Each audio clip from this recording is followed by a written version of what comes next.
Good morning, I'm Rick Rowland. I'm here at RefTec. We'd like to discuss a topic today, just basically the topic of pressures in recovery cylinders. So there's a couple things I'd like to discuss, and the idea that, first off, what is the pressure going to be in a cylinder?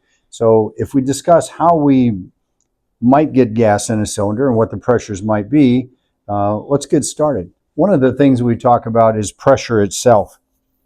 So if we look at a scale of like this, it says pressure. So how many different ways can we look at pressure, right? So if we open these valves up and there's nothing in the cylinder, then the pressure that we're standing in here right now is 14.7 PSI. That's atmospheric pressure.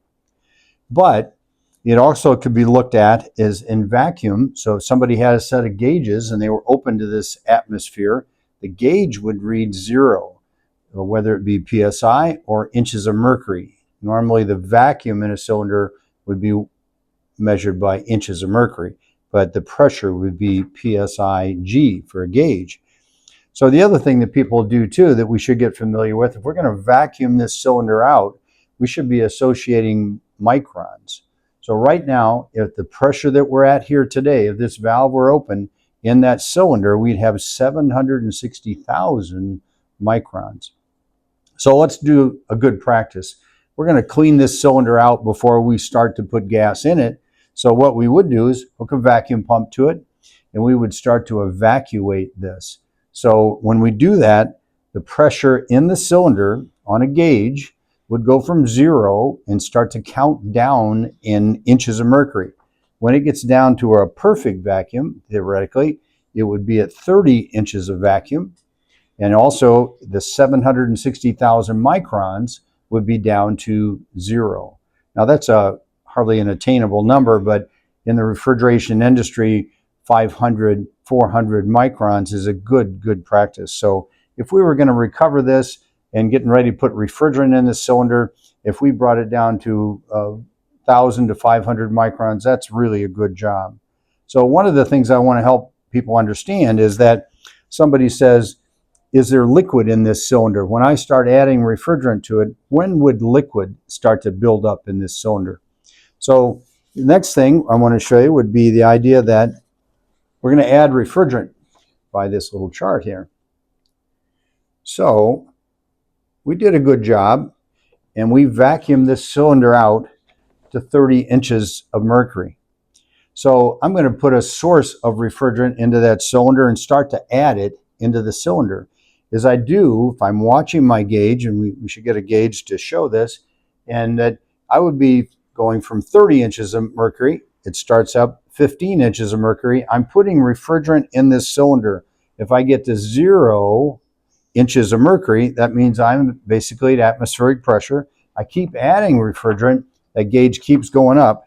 And at 10 pounds, when I put 10 pounds of refrigerant in that cylinder, the question would be, is there any liquid in that cylinder? And the answer is no. We have to keep adding pressure until we get to the point that the pressure and temperature chart applies. So let's say we put 10 pounds of pressure in there.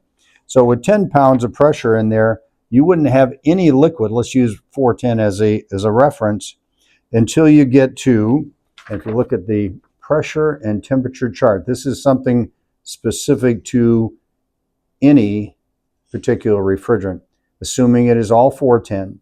But when you look at this chart, you see we're going to add pressure to this until it's 225 pounds if it's 77 degrees here. So with that said, when the pressure goes above 226, we'll start to make liquid in here. And whether we have 2 drops of liquid on the bottom or if it's halfway full, if the temperature of that liquid is 77 degrees, the pressure on a gauge will read 226.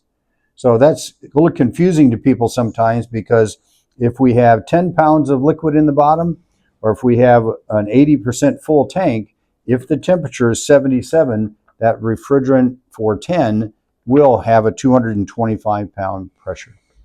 So with that said, one of the things we want to be sure that we do is that when we're working with recovery cylinders, The reason that you would make sure that it's evacuated is because imagine we didn't do a good job and we got the refrigerant out of here, but it's been left open, and there's air in there. There's 14 pounds of pressure in that air.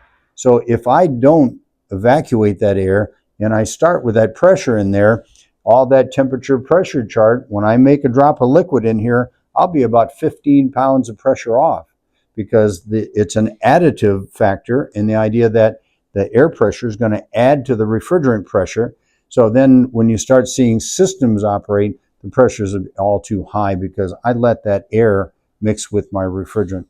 Air is a big problem. So we should be making sure that we recover these cylinders completely before we start adding refrigerant.